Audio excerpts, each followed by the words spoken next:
Yo, yo, yo, what's up, everybody? Thank you for tuning in to yet again another fantastic indie creator interview. It's your Cape Crusader Cody, and we are keeping it geekly with our new friend, B. Claymore. We're here to break down the Whistling Skull and everything in between. And B, welcome to the stream. How are you doing today? I'm doing pretty good, thanks. It's earlier than most of these, so it's noon here. So means I'll have some day left over. So yeah, we were talking backstage, and I myself have 3 children. So I was doing these after they would go down for sleep around 9 or 10, and then it was ending up being a little too late. So I'm trying to juggle this while they're at school. So it was actually like perfect timing. Yeah, I understand. I have 3 kids too, so. So we're here to talk about The Whistling Skull, which is a really awesome read. I had the opportunity to read the first issue, but this is going to kind of be like a whole different thing, right? You've already came out with 6 issues for JSA Liberty Files, if I'm not mistaken. So can you give us a little bit about kind of just how you got into that, and what you're doing to kind of separate it for the new edition coming out on Zoop? Well, we'd done it literally 10 years ago. The first issue came out like 10 years ago this month, I think. And then the subsequent 5 issues were in 2013, which I don't even think I realized till we started going back and looking at the material. But at the time it was,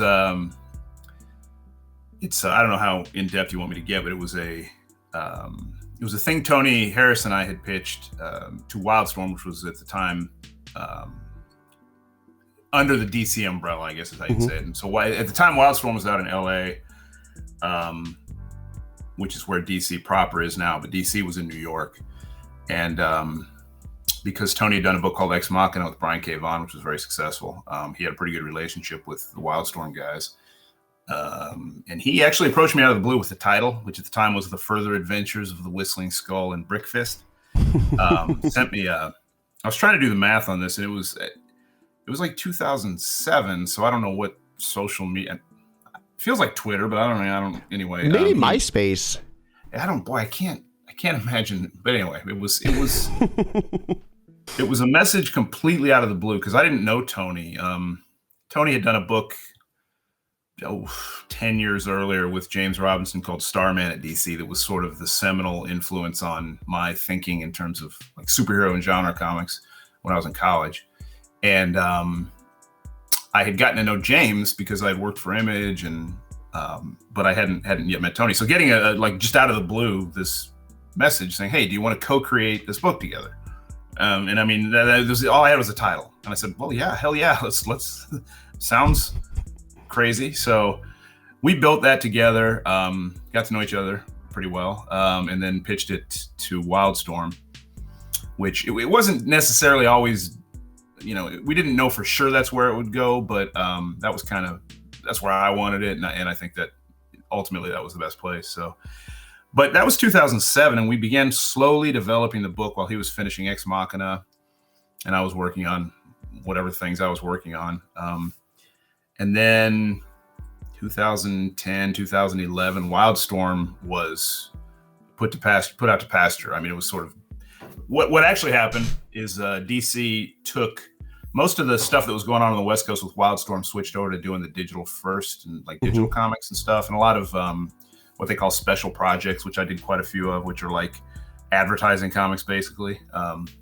Like I did Gatorade and Subway and all these. That's things. A really cool thing to be a part of, though. I mean, I can't even say I remember when places like that did comics. Well, they still actually do sometimes. Sometimes it was inserts in the comics. So like one of the first ones I did was like a 6-page Subway story. It was Subway, the NFL, and the Justice League. Yeah. So anyway, and it actually, I have some friends. It remains the favorite thing I've written that I've done. So I don't know what that says, but what I didn't know when I did it was that it was going to appear in every DC book that month. So I didn't realize it was going to have 350,000 copies out there, and it was pretty tongue in cheek, obviously. But yeah. It was funny. Like the day the book came out, there were reviews of the advertising comic. Like Rich Johnson at Lying at Bleeding Cool did did like a little article about it. It was crazy, and because I kind of made fun of Aquaman a little. I mean, there was like an Aquaman fan site that attacked it. And there was like a kid who did a YouTube video review. It was crazy. I was like, these are like the old Hostess Twinkie comics. I mean, it was, but yeah, I did that. I did 3 with Luciano Vecchio, who's doing some cool stuff of his own now. But he and I did 3 Con Edison Justice League, like 20-page comics, 2 of which were online in a scrolling, like a side-scrolling format, and then the third of which was printed and published. I distributed it, I don't know, up in New York, I guess. We created a superhero for it and everying. So it is kind of weird. There's like this, and then I did a Peyton Manning Gatorade comic book that oddly enough, it was weird because this is way out of what we're talking about, but I did that, and I remember going into like the convenience store and seeing Gatorade had done like these special edition bottles with the comic book tie-ins. So like we had done this book called Peyton Manning the Sheriff, and so they used the art and everything, and it was on these. It was kind of like we had done an advertising campaign for Gatorade for a comic book rate, which was did a Dwayne Wade comic, and then. And I'll wrap it up. But the coolest thing was, cool. The thing my dad thought was the coolest was I did a Justice League NBA inside the NBA, which are the hosts in the studio, JLA team up for All-Star Weekend for the NBA. No way. So it's a separate comic book, which I've only seen once. Someone had me sign it once. So we got notes from. So it was like Shaq and Charles Barkley and Ernie Johnson and Kenny Smith meets the Justice League. So it was, Shaq's a big guy. That would take like the whole entire page to draw him, right? Like he's a giant. Yeah. And they would always have specific Justice League members they wanted involved, like Cyborg would always be in there. And and all I remember is Ernie Johnson is the desk host, and he always wears a bow tie. And the only note we got from them was that Ernie Johnson wanted a bow tie that would make him fly. So that was the only like story element I had to figure out. But anyway, what was cool is then like on Inside the NBA, during All-Star Weekend, they held it up and we're talking about it. So of course my dad is like, "Oh, that's cool. Somebody's read that thing." But so that's how did it feel like, coming up with that initial Subway comic and, thinking it's only going to be in like 1 or 2 books, and then 350,000 people read it. You get attacked by the Legion of Aquamen. Like, how was that feeling? That had to have been was like weird. That's where I realized, first of all, at the time, it just seemed like kind of like busy work to do in between doing anything else. Ben Abernathy was the editor, and he had asked me about like one of those phone calls where it's like, all right, listen to me. Now, this is a thing. And that led me to doing these other things. I mean, I once actually got paid for developing a pitch for a NASCAR Justice League comic. That one might have sold, who knows, 10 million copies. It was weird because it did make me realize, granted, there was a lot of distribution, but you do these other books that you put a lot of heart and soul into, and they get well reviewed and everything, but there are more, immediate responses to your Twinkie comic with the Justice League and Ndamukong Suh fighting Black Manta for a sandwich, and it is what it is. But so that's what Wildstorm had been doing. He kind of did that, and then like I did a book at Wildstorm waiting to do the Skull called the Casey Blue Beyond Tomorrow, which was a self-contained creator-owned kind of a teenage heroine fights aliens. I forgot what the plot was. Like there's one dude I run into conventions all the time who's been tracking it down. He's a huge fan of it. But anyway, and then finally, when DC collapsed, or when Wildstorm collapsed, there were books that Wildstorm was publishing that got shelved, but we knew that they were going to do this book because they had invested in it, and Tony was one of the big names, and so Tony didn't want to do it at Vertigo, and that was his fear, because at the time we had younger kids, and he was like, this would be nice if our kids could enjoy this and we could hand it down to them. And so he proposed adding these JSA DC-owned Elseworlds elements, which were carried. He and Dan Jolly had created a book called The Liberty Files, JSA The Liberty Files, which I had to look. Like the first one was published in 2000. So this is more. Well, it was still 10 years after the fact, and it was kind of like an alternate world JSA. It's pretty cool. And it must have been well received because I've actually got a flash stat, like, action figure of Tony's design for that Elseworlds Oh wow, that is so cool. Up on my shelf, which is up with all my garbage up there. So he said, "Hey, I'm going to ask DC if they'll let us like roll the skull into this existing DC-owned universe." And keep in mind, I had already written all 6 issues of the book without them in it. And I was like, okay, there's no way DC is going to let us take our creator-owned thing and throw their. But I don't know if it was Jim Lee and Dan DiDio and whoever had to make that call. Said okay, so we had to restructure the contracts, and they kind of said, if you ever get the rights back, obviously you can't publish it with the DC-owned stuff. And I just remember at the time thinking, if that happens, just kind of trying to do the math in my head, how we could, because we knew that if we got the rights back, we would want to reprint this initial story.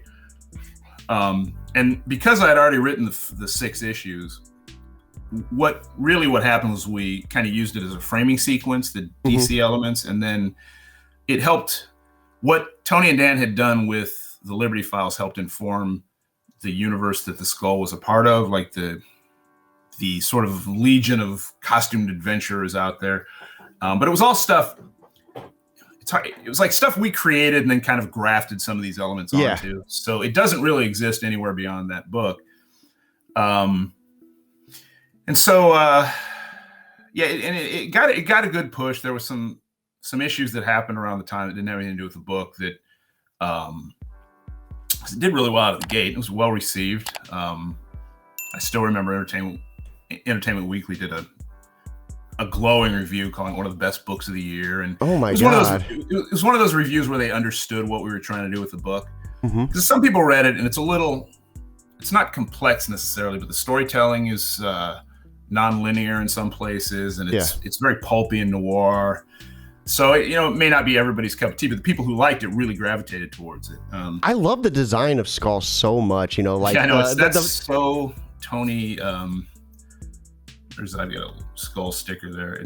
Tony actually has a suit, like a mocked up costume with the full costume, but it's also got the full skull with the little steam whistle and everything. Yeah, it's in his studio. He's an amazing maker on top of, and he's got all these things. I don't know when he finds time to do it, but hey, you got to give yourself some credit too. I read the first issue and your writing is chef kiss. Like the cat, you were like, that's the 9th shot. I'm like, oh my God, that was good. That was like such a smooth line. Thanks. Yeah, no, yeah, it seems natural, but yeah, that hit me. Now, see, now in this retweak, so what we've done to retweak it, again, we got the rights back. Maybe I don't know, a year or two ago. I don't know. It's been maybe a year ago. I don't know. Time compresses, especially with COVID. But and I would occasionally contact Tony and be like, "What are we? What can we do with this? Let's do something with it." I mean, because we originally wanted to do like 40 issues at DC, because the character, the Whistling Skull, is a generational character. So he's like, whatever number in a line of continuing characters, right? And the character Nigel, who is his sidekick, who is a grown man, but is sort of his mental capacities are sort of closer to like a 9 or 10-year-old. So he needs somebody to help him out, but he doesn't need. He's very much the heart of the story, and he actually drives a lot of the action. And I think he ends up probably being more capable in some ways than the Skull, but it's not a giveaway to say that the previous Whistling Skull was his father, and his father had seen the current Whistling Skull as a kid on the street, kind of look after his son and make sure that he wasn't, bullied and help him stand up for himself and stuff. So the way it works is the previous Whistling Skull has a last will and testament for who would replace him. And there's an organization, a group called Teagle and Sons. It's a law firm. And this story takes place during World War II. But so there's a British law firm called Teagle and Sons, and they are in charge of handing down the mantle. And then they've got a group of sort of advisors, and like there's Dr. Moon, who does psychological profiling. And then like this current skull has, through mental mechanisms, has sort of the combined memories of all the previous skulls, so that if he needs to access if he's faced with a scimitar, he can access the skull from 1912 in Afghanistan, dealing with, so there are occasional flashbacks to the previous skulls and their adventures, which sort of sometimes throw him for a loop. So I was like, so we basically wanted to tell the story of this skull, like from beginning to end, which would have been what those 40 issues were. And then you always have room for, you can continue it from there or go back to the past with different versions. But I knew that we had to do something with the DC stuff. Anyway, Tony's first, he was like, put a pin in it. We'll do something. And obviously always got, multiple things going on. But he, not all that long ago, he must have been talking to Zoop about either something else, or maybe they just asked him if he had a project. He has a project called Round Eye that he'd actually crowdfunded quite a while ago that he's kind of been working on, that I think they might have approached him about, but he's found a publisher for that, and he's got all his ducks in a row for that, take care of everything. So I would guess, in fact, I know he immediately was like, we got this other thing called the Whistling Skull, and they're on board. So I got contacted and asked about it. And we had to determine what we were going to do with the DC elements that do exist. We made it clear, and Zoop made it clear. We all understood that we weren't going to do anything until it was all finished. So yeah, what we've done is kind of tweaked the DC elements into our own spin, which is funny because they were actually Tony and Dan's spin on DC elements to begin with. So now we've kind of respun them in our own direction. And I don't know what the best way to put it is, to kind of reconceptualize the universe with similar parameters. Because one thing we did was we had opened it up to the idea that the skull is one of many costumed adventurers or mystery men that are out there. And at the center of the wheel, that's what I'm calling it now, but at the time it was like, we used DC's 52 at the time because everything was 52. They were doing the new 52 and blah, blah, blah, 52 Earths. So we were like, well, we'll call the group the 52 and assume there are 52 different crime fighting groups or organizations out there or whatever. The idea existed before that, but we were like, we'll just graft the 52 onto that, right? So now we've kind of conceptualized how that exists in this group, which is called the Company for shorthand, which these other heroes are members of, is like at the center of it. And they sort of keep tabs on all these other characters in the universe. And then it does two things. They can kind of keep an eye on what they're up to. And then also if they need assistance or guidance or they're in an area, they can kind of pull them in a little bit. So that's how that story that you read opens, is with those JSA characters and Skull. So we've kind of flipped that around a little bit. So it's basically the same thing. And then, so really, as I said, I had already written 6 issues and I rewrote them, added those elements. So now I've kind of washed those out. Tony reworked some of the art. I re-lettered where it needed to be re-lettered to kind of shift the story. Not a lot had to be changed a lot. And then Dave McCaig, who had done the original color, who I have always thought was perfect for the book. Dave is just his aesthetic worked perfectly. But Dave, I had talked to him about it and that we were doing it, and he offered to kind of knock the color down a little bit because he and Tony had kind of thought it printed a little darker than we wanted it to. So Dave volunteered to kind of tweak it so that this time it prints the way we want it to. Was there any big changes that you wanted to change, like script wise, like having the opportunity to like go back after already, having written 6 issues, with the opportunity to kind of just change whatever you wanted to change? Was there any like things that you changed like in that aspect? Not extensively, because the story itself was kind of the story was designed to sort of introduce the world and the rules of the world. And it's very much tonally, it's what I wanted it to be. It's pulpy and noir, and it's got these weird villains that Tony just designed the hell out of. Tony's really good. So Tony has done a lot of his earlier work had been more photo referenced, like Ex Machina, the book he did with Brian Vaughan. A lot of it's, I mean, you can tell it's Tony's artwork, but a lot of it is more real world looking photo referenced, which is fine. I'm generally more of a fan of more stylized art. You can push, where you can push the boundaries a little bit. And so the skull is completely different from that. I mean, if you look at them both, you can tell it's Tony, but he really pushes physical elements and, you know, the bizarre stuff and the weirdness. I mean, one of the characters, basically there's this sort of Nazi run carnival of freaks in this community. And the skull is called in by, so he's got a network called the Skeleton, which is like a continuous network of associates throughout the world that aid him when he needs it. So one of the Skeleton members is in the Swiss village, and there's this weird stuff going on. And but like one of the characters is we call him the Boneless, and he's basically a guy who is malleable. He can twist and grab like Plastic Man kind of. So he's got no bones basically, or they're so it's real hard. It would be real hard to do photorealistic versions of that. So this weird, if I had I was just looking at the PDF I put together, and I was struck by how creepy and cool that character looks. But so I guess the point is the story matched the art. Tony ran with it. We were completely copacetic. It introduced the world in a way that I was comfortable with. We didn't have to change many of the parameters we had in mind anyway when we added the DC stuff, so there wasn't really a reason to do much of that. The first thing I did do is go through and figure out, okay, where is he now in his own universe without those elements? And it still opens the door, obviously, for more stories, but also for other characters.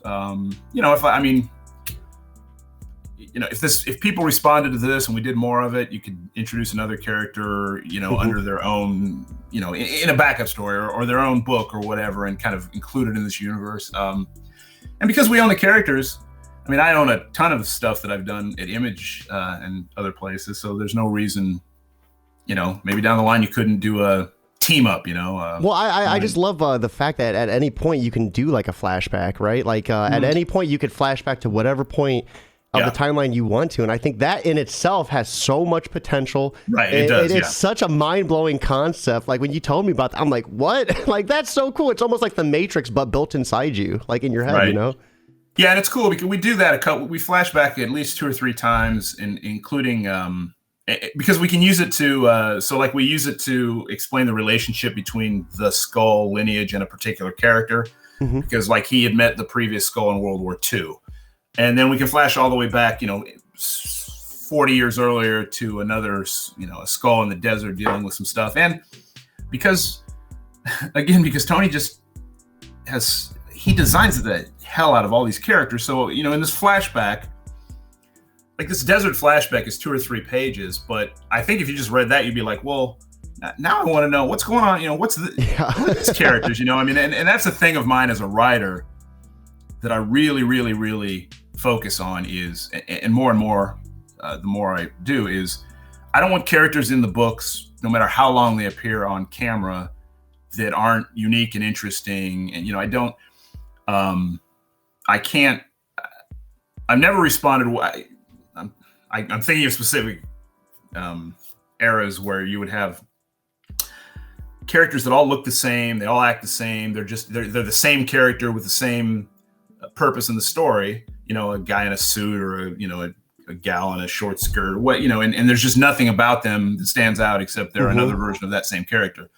And I think the biggest influence on that is probably like, the most recent influence on that, and I know this comes after the skull, but is like the Fargo TV series, and in fact the Coen Brothers movies, and even Tarantino's movies. Yeah, they're just all these extra characters that are fascinating in their own right, which just makes the world that much richer. The second season of the Fargo TV show is one of my favorite seasons of TV ever, but every character is so same principle. When they were casting it, they cast Like there's a mobster. He's Mm-hmm. in Kansas City actually in the series, and it's played by Brad Garrett, who was the tall brother on Everybody Loves Raymond, the big right. Not exactly maybe who you'd think about, but he's perfect in that role. But they didn't have to get a guy who you'd recognize and you knew was gonna attract attention in a role like that. They could have just written him as, but that character becomes, whenever he's on screen, you understand what his plight is, and he's very Mm-hmm. weary and all this. So. Long answer, but so Tony does that so well that just doing those little flashbacks, like the desert scene is one I'm thinking of, but the flashback to World War I, he's got. I don't believe I described this character, but it's like this. Just looking at his art, I'm like, well, now I got to figure out who the hell that guy is. Even if we don't use him, I mean, it's like, what's going on there, like one thing he did, I don't mind. This is at the time it was. At the time it was something to work around, but so we'd written the script and he was turning in the art, and so he would turn in the pencils and then pencils, inks, and then they would all go to me, Ben Abernathy was the editor, Christy Quinn was the associate editor, so we'd all get this in. Well, there's a villager named Johannes in the book who is one of the skeleton members, just a villager. I mean, I didn't really describe him, I don't think physically, because Tony can.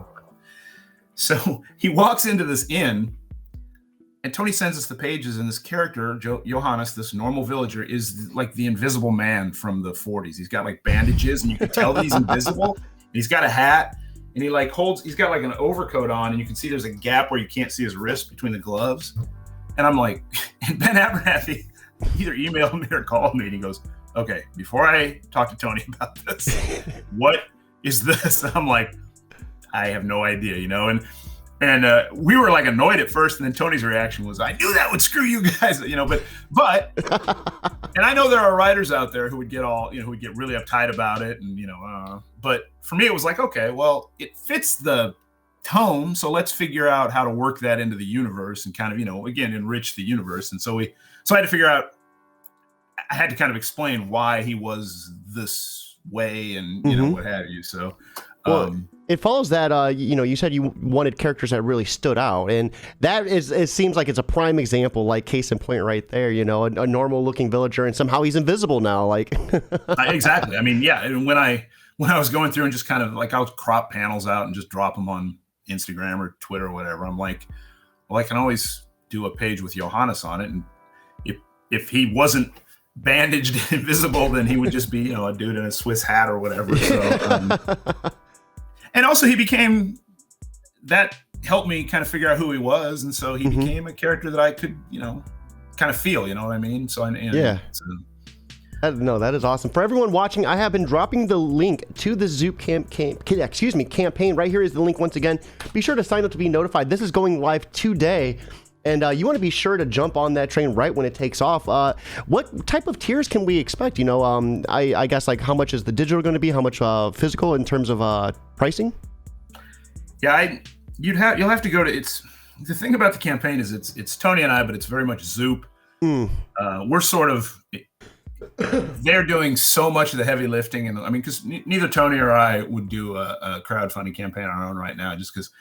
I've got an overdue campaign that has way too many moving parts, and it's there are issues that I can't even get into that I'm gonna wrap following this. But I don't want to. And the first one I had done was a book with friends, artists, writers, Jeremy Hahn, Alex Grecian, Seth Peck, called Bad Karma, which was 200-page hardcover, a lot of creators involved, tons of moving pieces. And because we managed to make that work, I guess I just assumed that we could make anything work. And I'm telling you, I don't know how we made that work with all those people involved. And a lot of it was Jeremy. Jeremy and his wife, Lori, is a great, she schedules and does stuff very well. And those two really made sure the train stayed on the track. So when I realized that Zoop would handle so much of this, well, all of it, so all we got to do is create the book. Any extras or rewards are kind of focused on, we'll do signed copies. Tony's doing some remarks, little sketches in some books. He's got a couple pieces that he's offering. I don't know what the tiers are right now. I mean, you'd have to go when it goes live and see exactly. I was kind of looking down here to see they've. I mean, and I almost feel guilty because I've been wrapped up in life and also trying to get some other things done, and we got the work done on it. But I feel like, you know, every time they pop up with all this stuff they're doing, I feel like, oh man, I feel like, you know, I'm 2 hours late getting a PDF over to them that I promised, and in the meantime, they're like, well, here's blah, blah, blah, blah, blah, all this stuff, you know, and I told them early with this, you know, when we were talking about launch dates and stuff, I said, well, and they probably have learned this by now. They've been around for a little while, but you know, you really got to give creators hard deadlines. You know, I mean, it's not because people are lazy or drift off. It's just because you're always focused on so many things at once, and when you have like multiple things that aren't done, you get to this point where you're like leapfrogging the things and trying to, you know, tell people, you know, I'll have this tomorrow. I'll have, you know, and it's just. But luckily, if anybody, Zoop, editors, writers, anybody who's dealt with comic creators, creative people, is aware of that, you know. The only time it gets to be a problem is when you're aware that editors are so aware of it that you know that the deadline they give you isn't really the deadline. I mean, it gets to be like it's just the one that gets you to get nudged to hit that second one. Yeah. No, that is awesome. So you mentioned earlier, though, aspirations potentially of taking this 40 issues or much longer than 6. Is that still going to be the case now that you two have gotten the IP rights back? We'll see we'll see how this goes. And actually it doesn't, as long as this gets published, we really just want the book in existence. It's going to be really nice. Tony he just in fact finished. As I said, one of the reasons it hadn't gone live yet is they wanted to make sure that all the elements were in. So he just finished this painted cover, and he paints. It's not digital. I mean, he's really had this piece of art he's been working on. So he finished that painting. I just got an email that it's, you know, he just sent it over, and it's big. It's like it's been done. But it's not something you can't put it on a flatbed scanner. I don't even honestly know how he would scan something like that. Yeah, when you were telling me about that backstage, I was like, do they have just super huge like photocopiers? No, I don't know what that's a good question, because he's done like for a while he was doing like I went to Disney with my family, I don't know, 5 years ago, and we it was one of those deals where I had like meetings with, you know, Hollywood people, and so I was like, well, might as well bring the family out, and you know, they can and by the way, we live in Kansas City and we drove to Disney. Maybe drive there and fly back if you ever try to do the same thing. I was gonna say, you are ambitious. I have spent a lot of time on the West Coast in Colorado and up in the Northwest, but I've never driven there.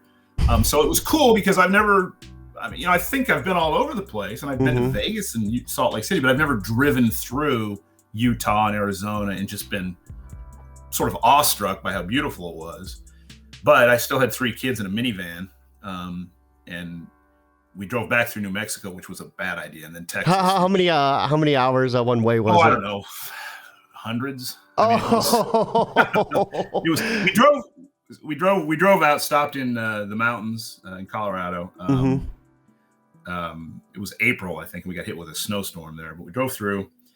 We were going to drive all the way through on the way back, and it was funny because my daughter was in the back of the minivan with her headphones on, and she's like, she knows that she can snap, so she's very calm. And then we were like, it's late. We had family in Wichita, Kansas, so we were like, we're going to stop in Wichita. And as soon as she heard that, like a shriek let out, and I mean, I thought glass was going to break. She was freaking out because she was just in her head going, okay, we're almost home. And then, you know, we had this other delay. So all I'm saying is I don't know about putting 3 kids in a minivan and driving to California and back. But I can only imagine wanting to go home and be like, no, we're stopping in Kansas. Like, oh, I know. She was not having it. She had a boyfriend she wanted anyway. But that's a sidetrack. But when we went out there, we were in the Disney parks, and I hadn't realized, but Tony had done all these like licensed Disney paintings. So they were like a Haunted Mansion and Pirates of the Caribbean. And I didn't know they existed, but then I realized, wow, they've got a lot of comic creators and graphic artists doing these, so that is an answer to your question about the scanner, because obviously he's done enough art and he's figured out how to reproduce it. You get me? So yeah, I don't know, so, but yeah, so he's done this really cool painted cover, which is a design he's had around since we did the book originally, but hadn't finished. So yeah, so it's the package is that it's reproduced package. It's in the format we wanted to. We still have the material. So, if we did a series somewhere else, we would still have this material and could repackage it any way we wanted to. Post it, do it digitally again. Yeah. Or if things work for Zoop, maybe do a follow. I mean, we've got another thing we've been kicking around for years. That's we're in a Zoom call and he is telling the Zoop guys, we've got this other thing, and immediately I'm like, oh my god, because it's like the kind of thing that. And Tony likes to tell people something just to see their reaction, because they're.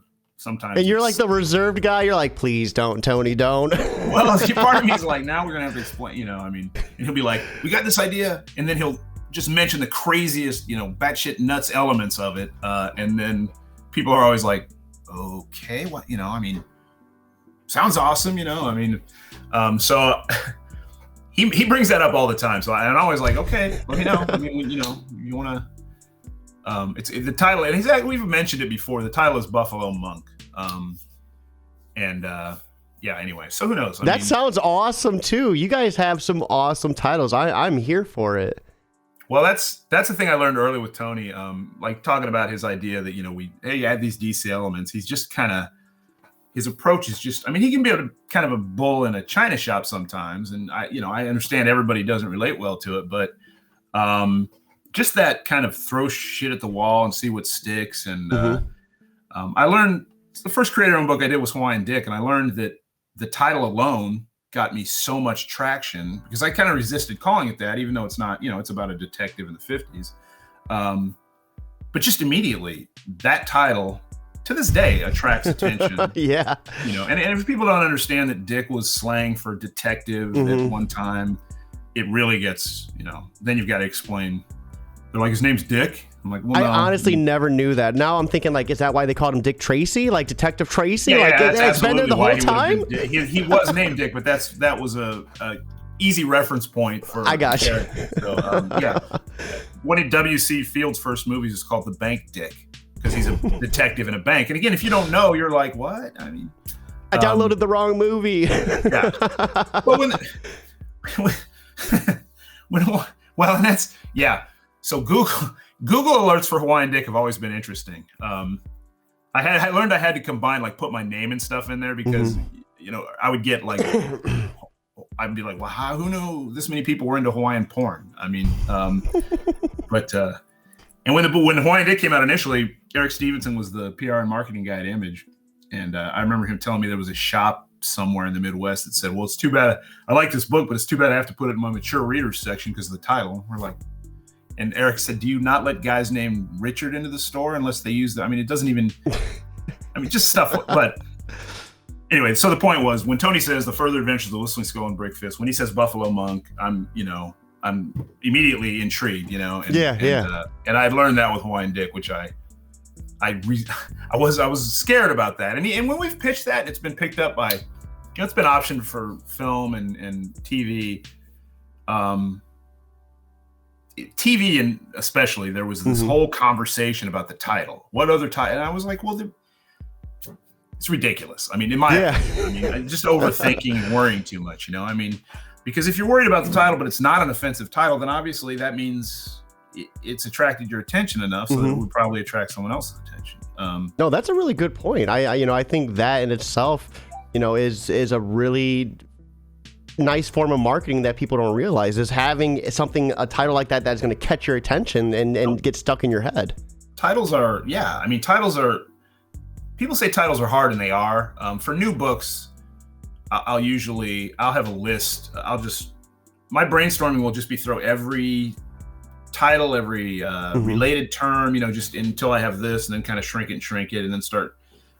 Sometimes the title hits immediately, but and then sometimes you're I don't know. I mean, Battle Hymn was the second book I did at Image with Jeremy Hahn, and it's a World War II superhero thing, and we originally called it Anthem, and then Roy Thomas had published a Spanish language comic book called Anthem not all that long prior, and I think had maybe pitched it to Image and they didn't realize it or something, because I wouldn't have known. I mean, I don't, but Roy noticed, and so then it became, that title had come so easily that now, so then we came up with Battle Hymn, and that was fine.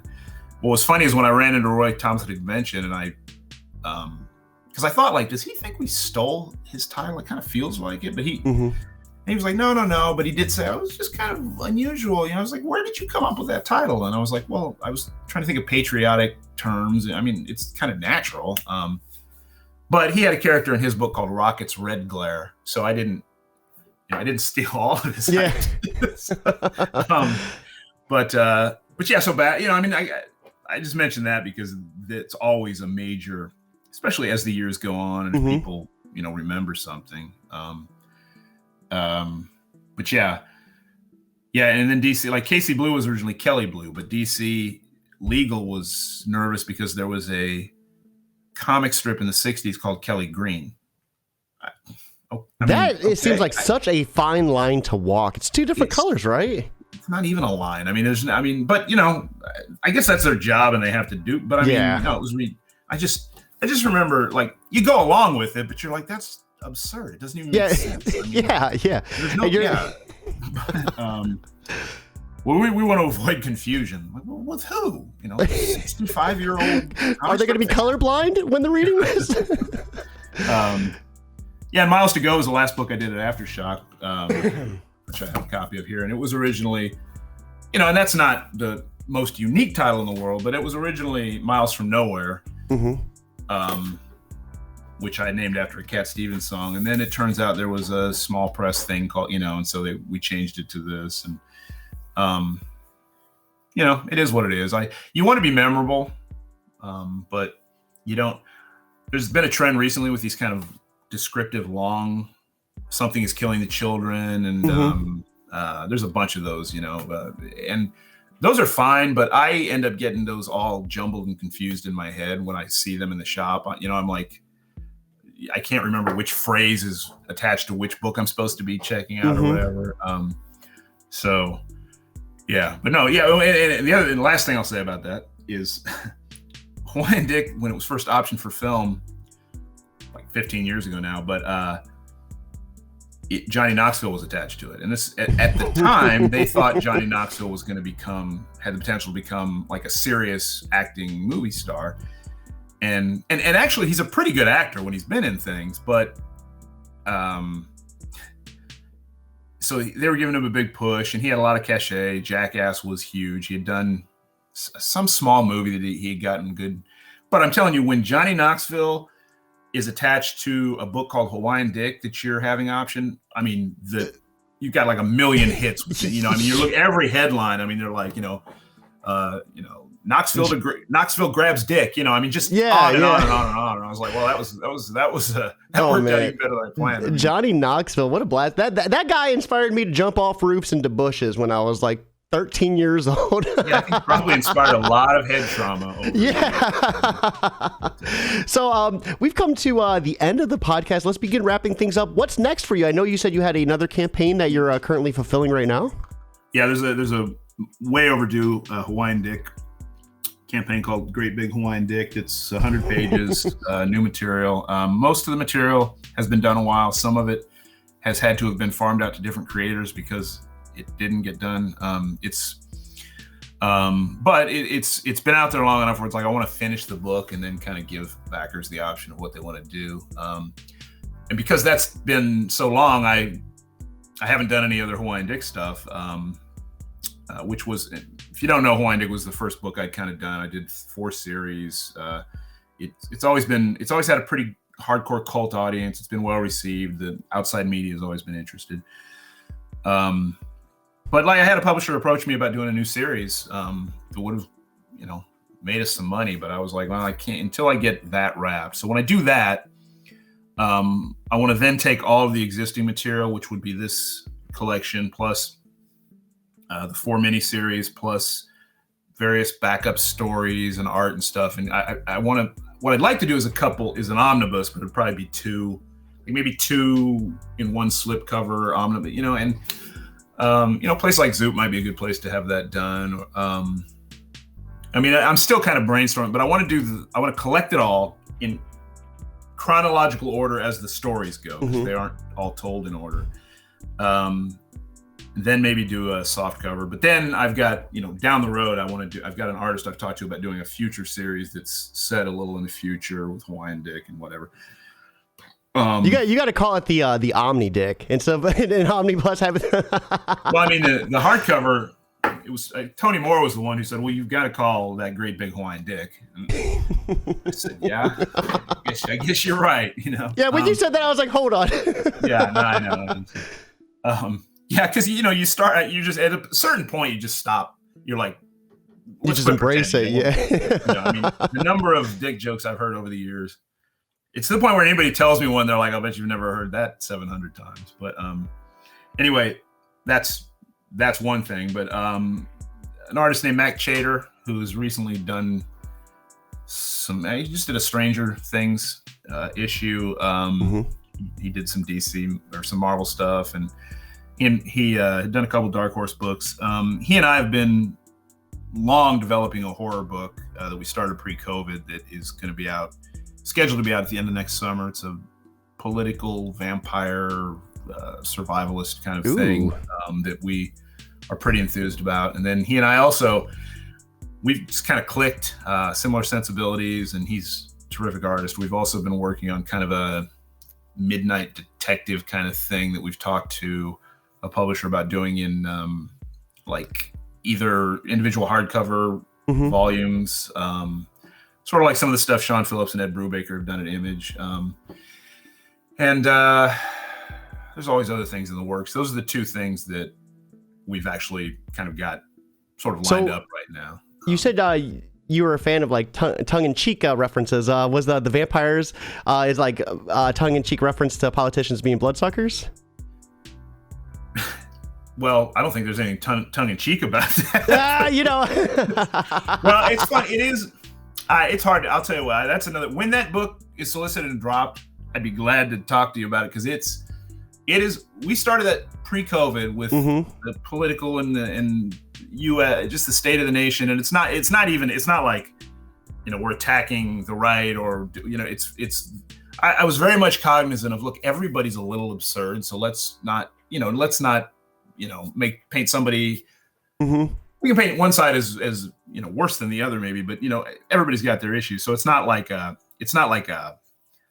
hatchet job on, it's very much about the story and the adventure, but the elements of the story were all through COVID. And then the end of the last presidency, all these things were happening that were crazier than we had put. There was stuff in the book. I was literally like, to give an example without spoiling or pointing fingers, I was like, well, I was trying to think how the country could very quickly sort of collapse, and my thought was, boy, if you shut the internet down for about a week and a half, this country would just fall apart completely. Yep.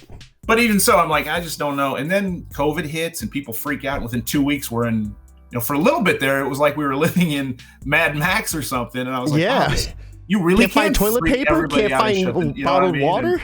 And then you've got people storming the Capitol for political reasons. And I'm almost like, shit, now we got to ratchet it up a little bit. I got to rewrite this. I know. But I think people are going to read it and think, oh, you're just mimicking. I'm like, no, we thought this was like further than anything could really get. And then shit got crazy. So there, yeah, I don't think we were that on the nose with the analogy, but there is definitely a relationship between vampires and politicians in the book. Anyway, it's that like I said, it hasn't been announced yet, so I don't want to spoil. Yeah, I got you. Publisher title and everything, but it's lined up. We're working on it now, and then the other thing is a detective.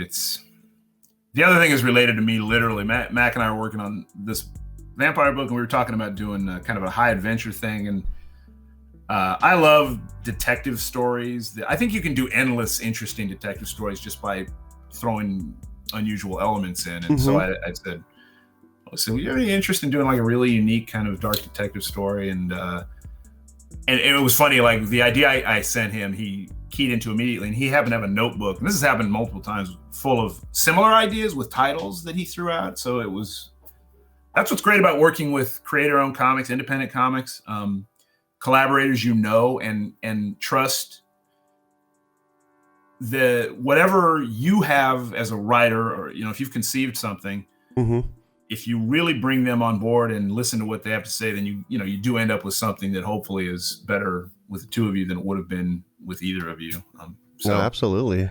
So those are the next two things in line, and I'm sure there are other things, but I'm at ground zero on too many things right now. So let's finish things on a strong note, and I think I have one heck of a question to ask. I know backstage I was telling you kind of maybe an idea for inspiration on how a writer or artist could get going, but I think we need to spin this and really utilize it. I mean, so for anyone out there having trouble writing interesting characters, not their main characters, but even just like side characters, characters in the background, what type of advice would you offer them to help them kind of get a little bit more creative with that?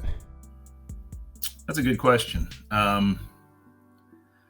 With main characters, I tend to, for me, I tend to create the situation and where they are as the story begins.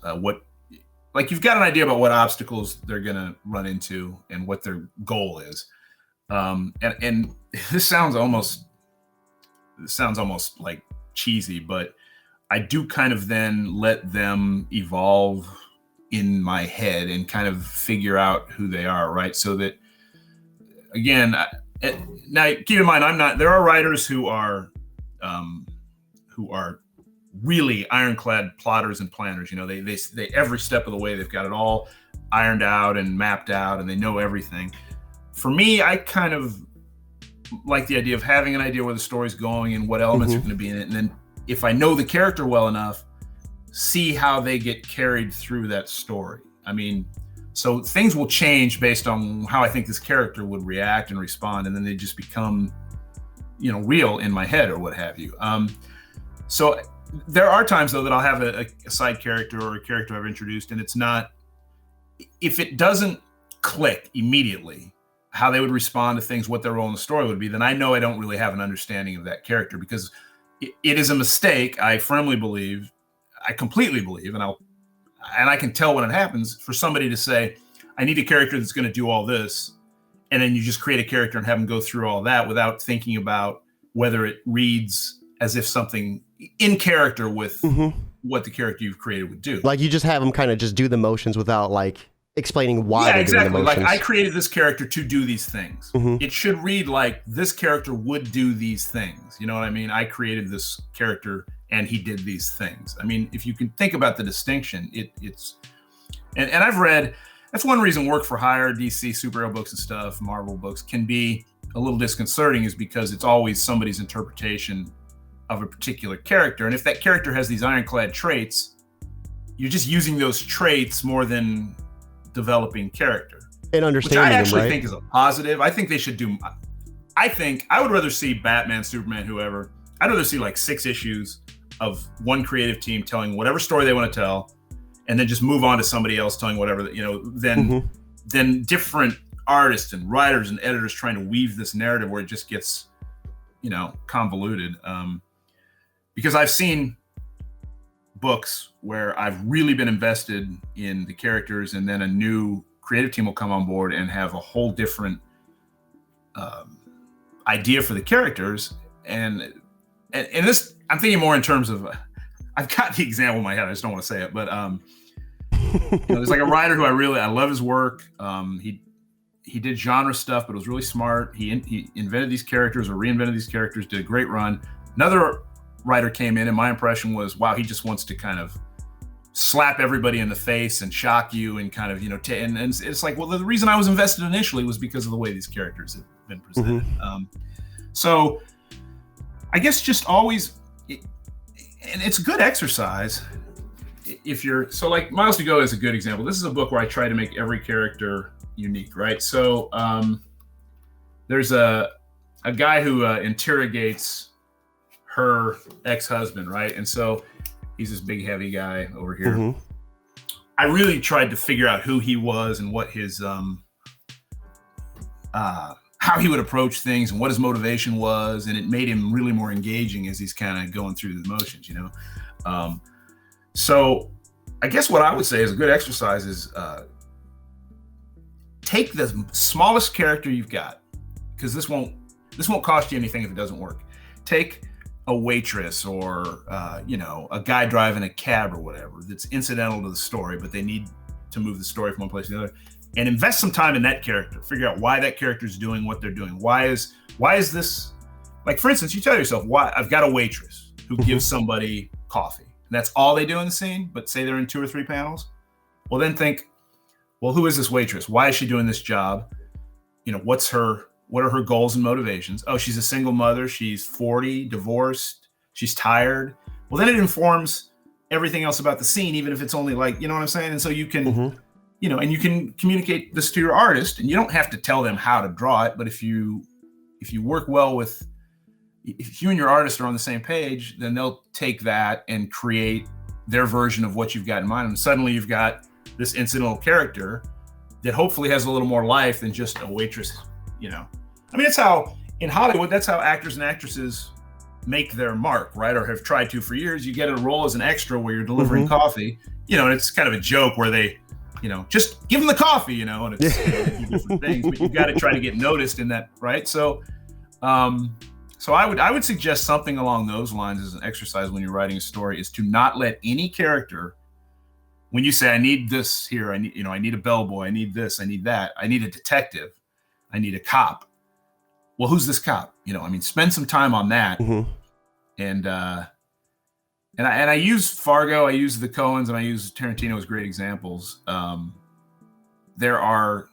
Look at their movies, films, the Fargo TV show, and you'll see these incidental characters that, I mean, think about if you've seen No Country for Old Men, where the guy in the old time shop he goes into, and there's kind of an old man there who's sort of like deadpan and everything, and he's like, you know, makes a deal with him or whatever.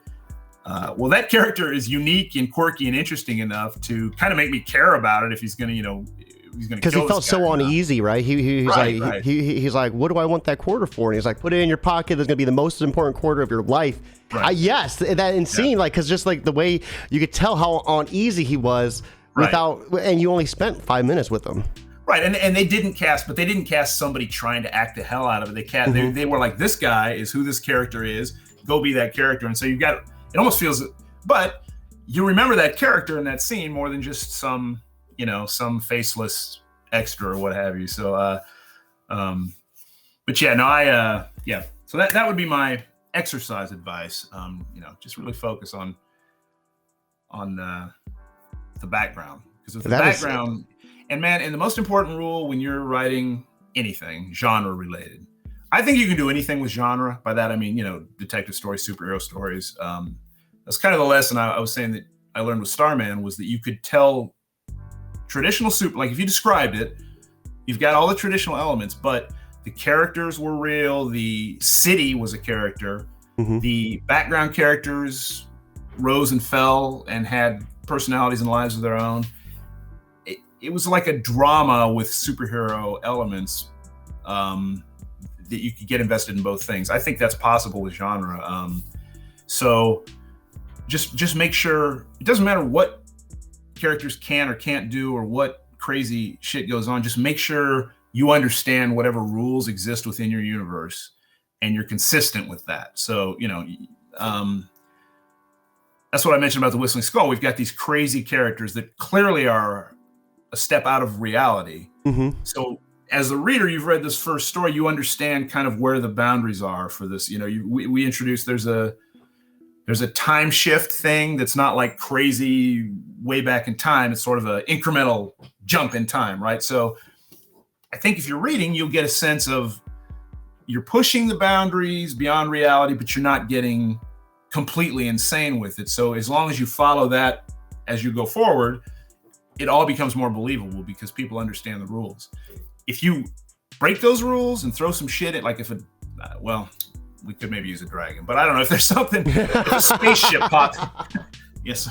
But I would have to, if a dragon appeared in this book, we would try to explain the dragon. Put it that way. It wouldn't just, but like you wouldn't have. I love how you were like, well, okay, we could actually probably fit the dragon in. Like, well, that's another fun exercise. This would never work, and then go, well, how can we make it work? But like, say a spaceship from the 30th century popping up all of a sudden would be like, well, wait a minute, now this feels outside of the rules you've created. Now I can't trust you, Now who knows what's gonna, so, but I mean, yeah, it's not about being realistic. People think believable means it could really happen. That's not it at all. What's believable is that it could happen within the world you've created. And, so that's my advice. Yeah, that is perfect. Everyone watching right here is the link. Once again, this is launching later today. Be sure you're one of the first on the block to back this. If you can't back it, simply sharing it on Twitter, Facebook, Instagram, wherever you post is 100% free, and word of mouth will help get this out as far as possible. We have J. Michael Miller joining us right at the end saying he loves this cover. Yeah, this cover is gorgeous. I have the cover right next to us as we chat, and this is cover? Gorgeous. The one from Zoop, yeah. So you have Skull, yeah, and he's like holding, he's holding the people like in his hands. Oh no, that's a different one. No, that's the original cover. Not the new one then. No. All right, yeah, that's an original cover. Yeah. I was gonna say, wow, I got the, but it'll probably go. No, the covers of the original series will be included. The JSA was only included in the first cover, but we had already done a cover without them. So those original covers, which are gorgeous. I mean, they are some of my favorite pieces. But that cover in particular, I think it's phenomenal. Yeah. So no, absolutely. Everyone watching right there is the link. Once again, be sure to check it out. We are going to be wrapping it up. I hope you all have a lovely Tuesday. B. Claymore, thank you so much for swinging by, hanging out with us. This was such an awesome talk. Any social media platforms you want to shout out real quick? Just I'm still always hanging around Twitter. I try to link. I've tried to combine stuff so that everything gets linked. So just anything, Instagram, Facebook, if you want to follow, just B. Claymore. Everything's just B. Claymore, one word. Twitter at B. Claymore, Facebook, Instagram. And trying to Mastodon, trying to figure out all the, the new social I heard about Mastodon. I heard it was like you have to go to the bibbidi boopity and go to the server, and I'm like, I'm good. There's too much. I don't know, because I'll tell you what, I signed up for it and then got a notification and realized I had posted there in 2017. So I don't know. I was literally like, why am I getting? I'm like, what the hell? I have no but so I don't know. Whatever. I'm still at Twitter. That's all. So everyone, be sure to check out B. Claymore on all those social media platforms. We will have those updated in the description below. I hope you all have a fantastic Tuesday, but most importantly, guys, keep it geekly.